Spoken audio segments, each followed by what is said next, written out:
चलो पहले question number 10 करते हैं एनपीओ का। पहले एक बार क्वेश्चन फटाफट पढ़ लोगे, याद रखोगे। एनटीओ में तुमको रिसीट एंड पेमेंट अकाउंट दे देगा, टू साइड में रिसीट और बाय साइड में तुम्हारा पेमेंट। जितना रुपया आया टू साइड में, जितना खर्चा हुआ सब बाय साइड में। नीचे देखो एडिशनल इंफॉर्मेशन दिया है, सब्सक्रिप्शन दिया है 7,000 रुपया, इंटरेस्ट दिया है 1,000 और रेंट कितना बोला है 600 रुपया। ये जो रेंट ड्यू बट अनपेड बोला, ये क्या है तुम्हारा बोला था outstanding rent.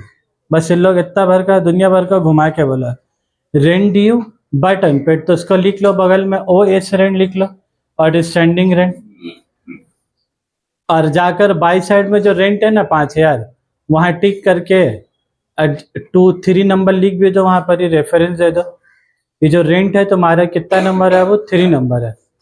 Interest due on saving certificate, तुम देखो पेमेंट साइड में बाय नेशनल सेविंग सर्टिफिकेट है 30,000 रुपया, उसको टिक करके लिख दो वहां पर ही 2 नंबर। और एडजस्टर नंबर 1 क्या है, सब्सक्रिप्शन 2012 स्टिल रिसीवेबल 7,000, तो यहाँ जो 2 सब्सक्रिप्शन है उसको टिक करके लिख दो 1 नंबर, वहां पर 1 लिख दो। हमको एक बात बोल पाओगे, ये जो सब्सक्रिप्शन 2012 का 7,000 रुपया, ये जो सब्सक्रिप्शन इन अरियर तो हुआ, तो ये ओपनिंग अरियर है कि क्लोजिंग अरियर है अब ये 7,000 रुपया ओपनिंग अरियर है कि क्लोजिंग अरियर है? इस सवाल का जवाब अगर देने में आज भी परेशानी हो रहा है, तो तुम सबसे पहली बात ये देखोगे, तुम ये लेजर, ये जो इनकम एक्सपेंडिचर तुम कब का बना रहे हो, तुम ये कब का बना रहे हो, 2012 का बना रहे हो। और 2012 में लोग किसका पैसा बाकी बोला है, 2012 का? क्या लोग बोला है 2011 का बाकी है कि 2012 का बाकी है? तो 12 में अगर 12 का बाकी तो क्या है, सब्सक्रिप्शन इन अरियर क्लोजिंग। हाँ, अगर एडजस्टर ने बोलता सब्सक्रिप्शन फॉर 2012 स्टिल रिसीवेबल, बोलता अगर लोग 2011 का अगर पैसा बाकी है, तो भी तुम्हारा क्या आ जाता, ओपनिंग हो जाता। तो अगर तुमको आंसर देने में दिक्कत हो रहा, तुम डेट देखो। हम लोग बना रहे कब का, हम लोग बना रहे कब का, 2012 का, और बाकी भी कब का पैसा, 2012 का। क्लियर है बात? तो अब देखो क्वेश्चन में सबसे पहला चीज, टू ओपनिंग कैश दिया ना 2,000 और बैंक कितना बोला है 16,000। क्या वो ओपनिंग का कोई काम है इनकम एक्सपेंडिचर में? वो सिर्फ ऐसे ही बोला, उसका कोई काम नहीं है, ठीक है। उसके बाद आ जाओ टू सब्सक्रिप्शन। वो जो टू सब्सक्रिप्शन बोला, हम लोग यहाँ क्या लिखेंगे, सब्सक्रिप्शन के लेजर में क्या लिखेंगे, by receipts and payment. Clear है बात? तो रिसीट एंड पेमेंट में कितना रुपया बोला वो, 2011, 2012 और 2013। 11 का कितना पैसा बोला इन लोग, 5,000। 12 का कितना बोला 83, और फिर कितना बोला इन लोग 6,000। ये तीनों का ऐड करके कितना आ रहा बोला, 94,000।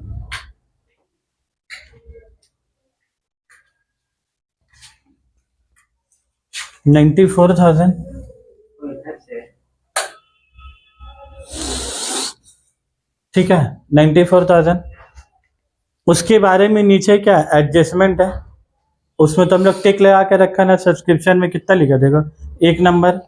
1 नंबर में क्या बोला, सब्सक्रिप्शन फॉर 2012 स्टिल रिसीवेबल, तो पैसा बाकी तो क्या हो गया, अरियर हो गया।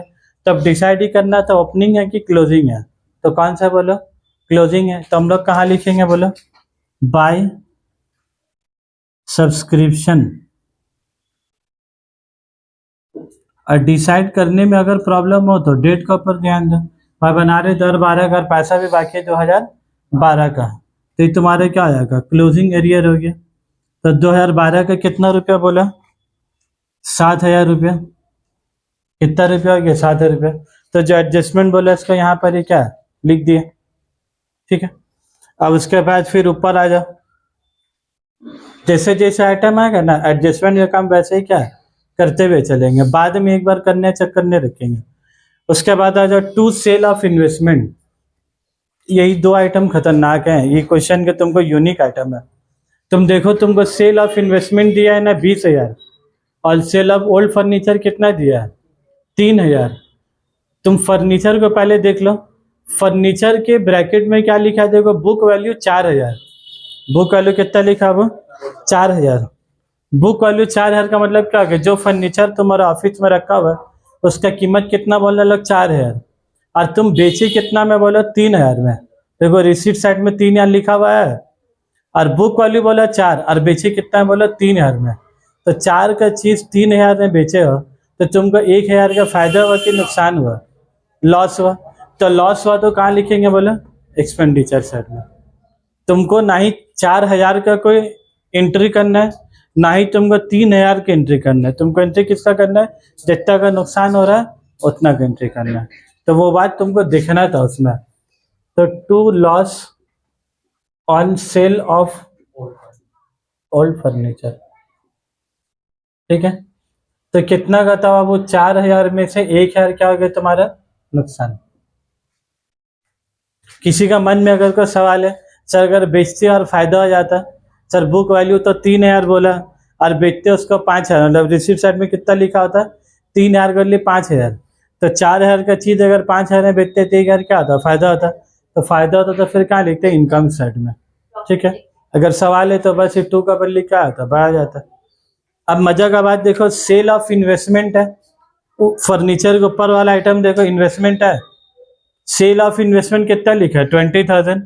क्या वो लोग लिखा है कि बुक वैल्यू कितना? ये कुछ बोला है तुम फायदा नुकसान निकाल पाओगे? तो 20,000 का कोई काम है? कोई भी काम नहीं है। अगर वो लोग बुक वैल्यू नहीं लिखा है, इसका माना जाता है कि बुक वैल्यू 20,000 ही है। तो 20,000 का चीज तुम 20,000 में बेचोगे, तुमको कोई फायदा नुकसान हुआ? यहाँ होगा नुकसान, इधर होगा फायदा। और जब तुमको फायदा नुकसान कुछ भी नहीं होगा तो यहाँ क्या उसका एंट्री नहीं होगा, ठीक है बात। हम तो पहले ही बोला, ना ही वो 3,000 का कोई काम है और ना ही वो 20,000 रुपये का कोई काम है।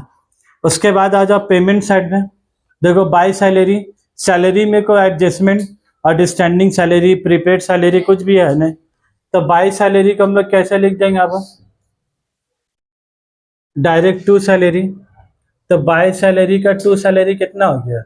48,000। बाय रेंट का क्या लिख देंगे? To rent. रेंट के ऊपर एडजस्टमेंट है ना, तो एडजस्टमेंट है तो उसका 5,000 कहाँ लिखेंगे? इनर कॉलम में। और क्या बोला तो रेंट ड्यू था, तो मतलब क्या हो गया? Outstanding rent. कितना का आउटस्टैंडिंग है? अब कितना का? 600। तो 5,000 और 600 मिला के कितना हो गया? 5,600। बाय रेंट का बाद क्या देगा? By stationery and postage. तो इसके ऊपर कोई एडजस्टमेंट है? याद है लास्ट वाला क्वेश्चन क्या था? तो क्या था? एक तो सेंटेंस था अनयूज्ड स्टेशनरी। यहाँ पर अनयूज फनयूज कुछ बोला? अल्लाह कुछ नहीं। तो टू स्टेशनरी एंड पोस्टेज कितना रुपया हो गया? 2,000 रुपया। उसके बाद क्या बोला देखो, बाय परचेज ऑफ बाईसाइकिल। ये जो बाय परचेज ऑफ बाईसाइकिल है तो क्या टू परचेज ऑफ बाईसाइकिल होगा? बाईसाइकिल क्या हो गया? तुम्हारा एसेट हो गया। और एसेट के ऊपर क्या लगता है? डेप्रिसिएशन। क्या वो लोग देखो नीचे एडजस्टमेंट में डेप्रिसिएशन बोला है 10% ऑन, इतना कुछ बोला नहीं कुछ बोला। तो तुम भी यहाँ क्या है कुछ मत करोगे। जब डेप्रिसिएशन बोलेगा तभी ना करेंगे, भाई अपना मर्जी से 5%, 10%, 15% कुछ लगाएंगे नहीं लगाएंगे। उसके बाद आ जाओ by national saving certificate. NSC जानती हो क्या आता है? National saving certificate. जैसे इंसान बैंक वगैरह में FD करता है ना, फिक्स डिपॉजिट FD सर्टिफिकेट कराता है, तो वैसे ही NSC भी होता है, नेशनल सेविंग सर्टिफिकेट। वो भी डिक्टो FD के ही तरह है, खाली फर्क इतना है कि बैंक में FD नहीं होता। तुमको अगर 30,000 रुपया लेकर जाना बैंक में तो बैंक में FD होगा। तुम बैंक में जाके बोलोगे हम तो किताब में पढ़ा नेशनल सेविंग सर्टिफिकेट, हमको NSC दे दीजिए। बैंक में NSC नहीं होता। तो सर ये NSC कहाँ होता? पोस्ट ऑफिस में होता। वो जो हम लोग का इंडियन पोस्ट है ना, लाल वाला जो सब है Indian post, post office is also a bank. पता कि नहीं तुम लोग कितना को मालूम है कि नहीं मालूम है? पोस्ट ऑफिस इज, नाम पोस्ट ऑफिस है लेकिन वो क्या है बोलो, वो कोरियर भी करता है। तुमको किसी का शादियाँ कार्ड देना है, राखी देना है, कपड़ा देना है, उधर जाकर दे दो। खत में किसी को लेटर लिख के भेजना है, डॉक्यूमेंट भेजना है, वहाँ तुम दे दो, नाम उम लिख के लोग पहुँचा बेंगलोर उड़ीसा जहाँ भेजना है चले भी जाएगा। लेकिन अगर पोस्ट ऑफिस में तुमको अपना अकाउंट खुलाना है, जैसे हम लोग बैंक में अकाउंट खुलाते हैं वैसे वहाँ पर भी अकाउंट खुलता है, सेविंग अकाउंट वहाँ भी खुलता है। वहाँ भी तुमको पासबुक मिलेगा, वहाँ भी तुमको ATM कार्ड देगा, सब कुछ। बस खाली फेमस नहीं है, बस प्रॉब्लम इतना ही है। हम और तुम आज पहली बार सुन लेना जिंदगी में, लेकिन हम जो अपना जिंदगी में है वो, हाँ पैसा वहाँ पोस्ट ऑफिस में जाने होगा, जहां पर खत देते हैं ना, बस वही काउंटर में पैसा भी जमा होगा, पैसा लेके जाओगे, डिपॉजिट स्लिप होगा, ऑनलाइन नहीं। अभी उन लोग ऑनलाइन ऐप वगैरह बना दिया है सब कुछ, लेकिन बाकी बैंक जितना ज़्यादा मतलब ऑनलाइन का मामला में भी इंडियन पोस्ट उतना ज़्यादा नहीं है, फिर भी मतलब ऑफलाइन मोड है, तुम जाके पैसा रख सकते हो, निकाल सकते हो, सब कुछ है। हम तो ऐसा ऐसा पासबुक देखा अपना नज़र के सामने में, वो 1975 का पासबुक अभी चल रहा है कितना, 2023 चल रहा ना, मतलब 40 साल 30 साल पहले से आदमी लोग पैसा क्या रख रहा है। और हम जैसा भी बताए थे, तुम लोग ऐसा लग रहा है कि तुम लोग कोई नया चीज सीखे है। भाई नया चीज नहीं सीखे, 40 साल पुराना चीज सीखे, ठीक है, वो अलग सी बात है। भी हम लोग और तुम लोग को क्या है, बस जानकारी नहीं है। जैसा बोलो, जैसा कोई नया कैफे आया, तुम लोग पहले अपडेट, हमको बाद में अपडेट। कोई नया रूफ टॉप कैफे आया, तुम लोग पहले मालूम, रूफ टॉप बोल, छत्ता में कैफे, छत्ता बोलने में शर्म आ रहा, रूफ टॉप कैफे कर रहा है। ऊपर से दूल्हा दक्कड़ सब गिर रहा है, मजे में सब जाके खा रहा है, खाते खाते बेटा चिकन चिल्ली में कुछ चले जा रहा है, बोल रहा रूफ टॉप। चलो ठीक है, इधर आ।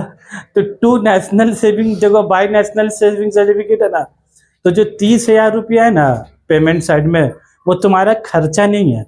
पेमेंट साइड में जरूर लिखा हुआ है, लेकिन वो तुम्हारा एक्सपेंडिचर नहीं है। वो जो तुम 30,000 पोस्ट ऑफिस में रख क्या उसका हो गया कि तुम कभी भी जाके ले सकते हो, तो वो तुम्हारे लिए एक्सपेंडिचर नहीं है, वो तुम्हारे लिए एसेट है। जैसा बाईसाइकिल खरीदे तो एसेट हुआ ना, वैसे ही एनएससी भी तुम्हारे क्या एसेट है। और उसके अब तुम देखो एनएससी की है, तो तुमको पोस्ट ऑफिस वाला कुछ ना कुछ इंटरेस्ट देगा कि नहीं, जो इंटरेस्ट देगा वो तुम्हारे लिए इनकम है। 30,000 रुपया तुम्हारे लिए इनकम नहीं है। जो 1,000 इंटरेस्ट देगा, देखो नीचे एडजस्टर नंबर 2 में है, interest due on saving certificate 1,000, तो वो तुम्हारे इनकम है। तो वो 30,000 रुपया एक्सपेंडिचर साइड में नहीं आएगा। वो जो 1,000 रुपया है ना, bye interest on saving certificate, वो तुम्हारा इधर पर ही आएगा। कितना रुपया, 1,000 रुपया interest on saving certificate. Clear है बात। तो तुम लोग याद रखो, एफडी भी होता है बैंक में, पंजाब नेशनल बैंक, ये सब जो बैंक है। और एनएससी करवाना है तो पोस्ट ऑफिस। तब मसला ऐसा है कि सर एफडी छोड़ के इंसान लोग एनएससी क्यों कराता है, नेशनल से उसका इनकम टैक्स में छूट है। जितना रुपया को तुम 30,000 का एनएससी कराओगे ना, तो तुमको टैक्स में छूट है।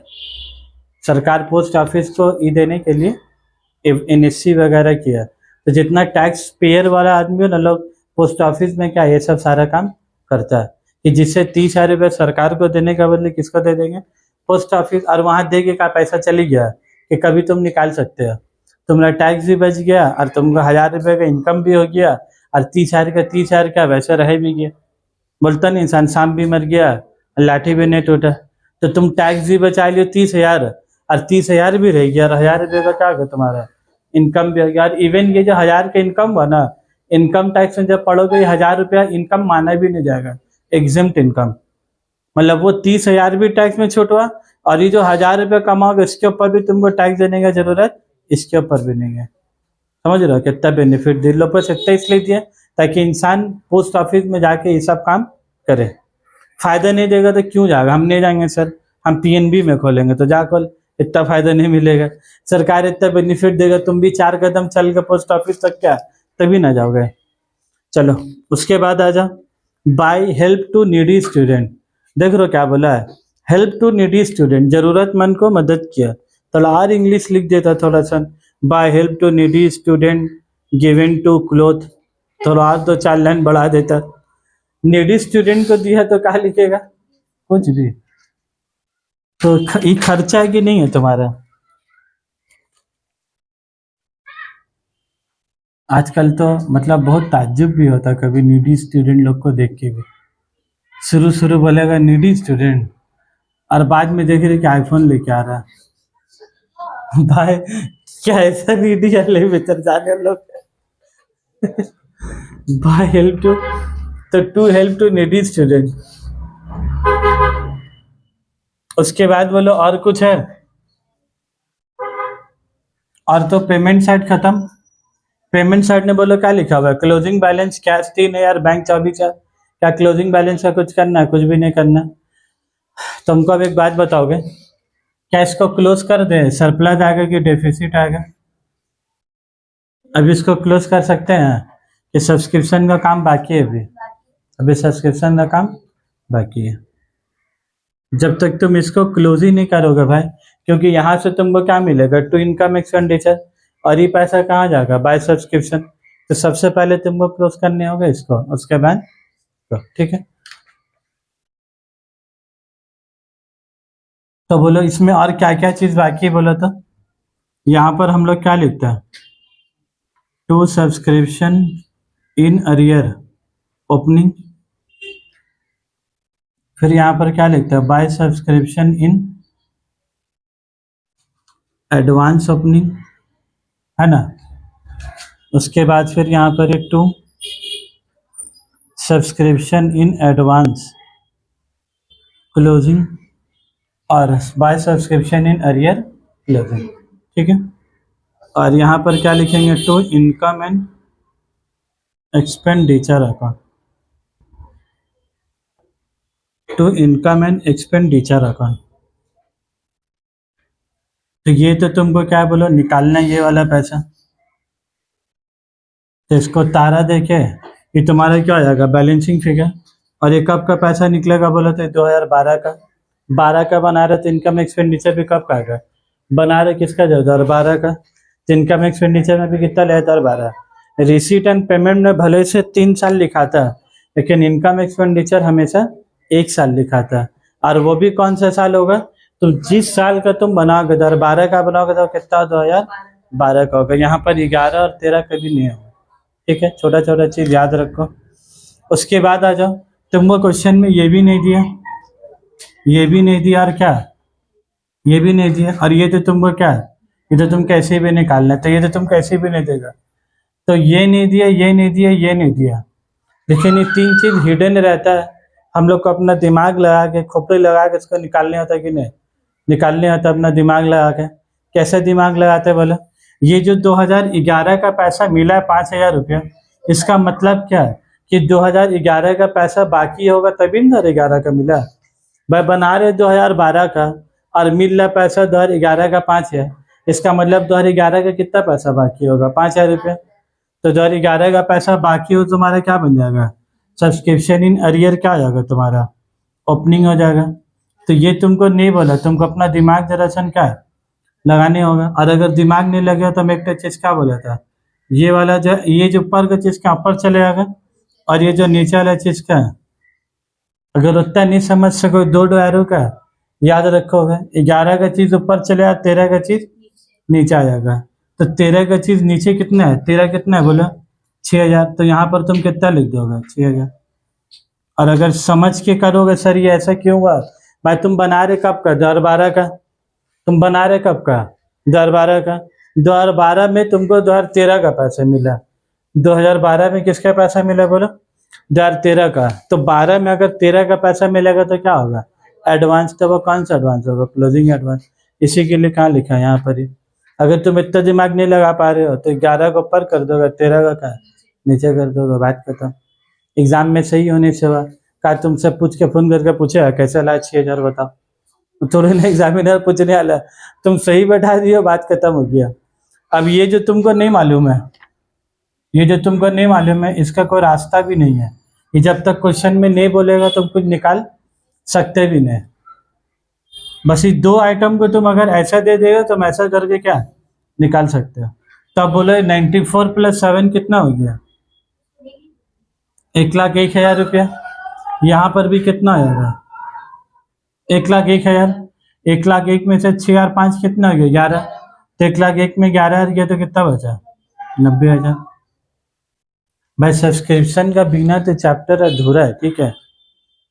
तुम अगर सोच रहे हो कि काश मेरा एग्जाम में सब्सक्रिप्शन ना है तो तुम्हारा दुआ कबूल होगा ही नहीं, ठीक है। हम पहले ही बता दे रहे, तुम तहज्जुद पढ़ लो, जो मौलाना से फुका लो, तुम्हारा पेपर में सब्सक्रिप्शन अकाउंट क्या वो आएगा ही आएगा। तुम सोचोगे कि मेरा क्वेश्चन पेपर में नहीं आएगा, ऐसा हो ही नहीं सकता।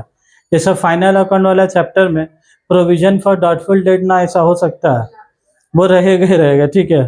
तुम्हारा सब दुआ ताबीज सब बेकार हो जाएगा उधर। वैसे ही सब्सक्रिप्शन अकाउंट एंट्री वाला चैप्टर में ना तुम जो कर लो सब बर्बाद हो जाएगा, कोई फायदा नहीं है। तो इसीलिए इसको सीख लेने में क्या भलाई है। तो सब्सक्रिप्शन में टू इनकम एक्सपेंडिचर, और हम लोग क्या बना रहे हैं, इनकम एक्सपेंडिचर। तो इनकम एक्सपेंडिचर में क्या लिख देंगे बोलो, बाय सब्सक्रिप्शन अकाउंट। अब ब्रैकेट में ना इसको लिख दोगे वर्किंग नोट नंबर 1 का। तुम इसको 90,000 रुपये तुम कहाँ चलाए, दोस्त का देख के लिखे और चोरी करके कि अपना मेहनत चलाए, मैं मेहनत चलाए। तो उसका बगल में क्या लिखना होगा बोला, वर्किंग नोट नंबर 1। रेफरेंस दे दोगे याद से।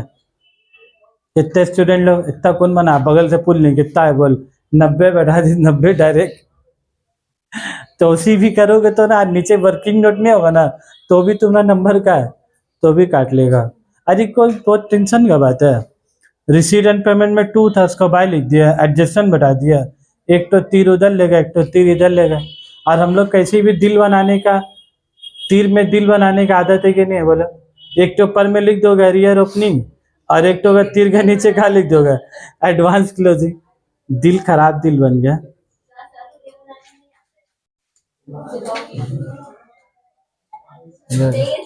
वो खाली बंगला का 5 बन जा रहा है जाके। छोड़ो हटा, हो गया। और कुछ है बाबू, कहानी खत्म। 90 और 1 कितना हो गया, 91,000। यहाँ भी कितना बैठा देंगे, नहीं पहले तो हम लोग यहाँ का तो हकदार वैसे भी नहीं है। पहले हम लोग को क्या करना होता है, इनकम से ऐड करेंगे, कितना आया 91। इसको पेंसिल से कहीं लिख लोगे। फिर जितना खर्चा किया पहले सारा खर्चा को ऐड करो, कितना आ रहा है, 1,48,000, 76,600। तो तुम्हारे पास आया कितना, इनकम कितना हुआ 91, और खर्चा कितना हुआ 76,600।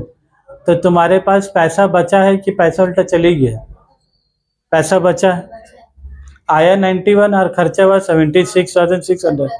तो माइनस करके कितना बचा बोलो, 400। तो ये तुम्हारा क्या बच गया, सरप्लस। क्या हम लोग बोल सकते हैं इसको चला के फायदा हो गया, प्रॉफिट नहीं बोल सकते, मारेगा आदमी लोग। 14,000। तो ये जो सरप्लस लिखा ना वो, तो सरप्लस जो लिखेंगे यहाँ पर क्या लफ्ज का इस्तेमाल करेंगे बोले तो, excess of income over expenditure. Excess of income over expenditure, ठीक है। और ये लाइन का तो मतलब समझ ही में आ गया, तुम्हारा इनकम जो है खर्चे से ज्यादा है। तब बोलो ये जो टोटल साइड है तो खाली रखा नहीं, यहाँ कितना रुपए बैठाएंगे बोलो, 76,600 बैठाएंगे कि 91,000 बैठाएंगे, बस 91,000। यहाँ कितना बैठाएंगे बोलो, फिर ये जो तुम लिखे इसको पेंसिल से लिखे था, मिटा उठा के हटा दो। क्योंकि भाई अक्सर स्टूडेंट लोग कैसा भी देखा वो पूछ रहे 14,400 कहाँ से है, और उसको हम कहा बोले 4,400 कहाँ है, बोलेंगे 202 नंबर बस पकड़ के आए हो तो 230 नंबर बस पकड़ के आए। भाई कहाँ जाए, क्वेश्चन में नहीं लिखा भाई कहाँ जाए, पहले तो इनकम गाइड कर ले और खर्चा गाइड कर ले, दोनों का मैनेज कर जाएगा। उसको उसमें भी कंफ्यूजन की 14,400 कहाँ से आया, बोलेंगे लोकल ट्रेन दर क्या है क्या, फिर बाई डेफिसिट बोल के लिख देंगे, ठीक है। इसी के साथ क्वेश्चन नंबर 11 में, हाँ ना भाई, ऐसा ऐसा सवाल कभी कभी आता है ना, कभी कभी ऐसा ऐसा सवाल आता है ना कि दिमाग खराब हो जाता है। हाँ इसीलिए बोलने होता है कि अल्लाह 230 नंबर बस पकड़ के आया। चलो क्वेश्चन नंबर 11 में चलते हैं अब।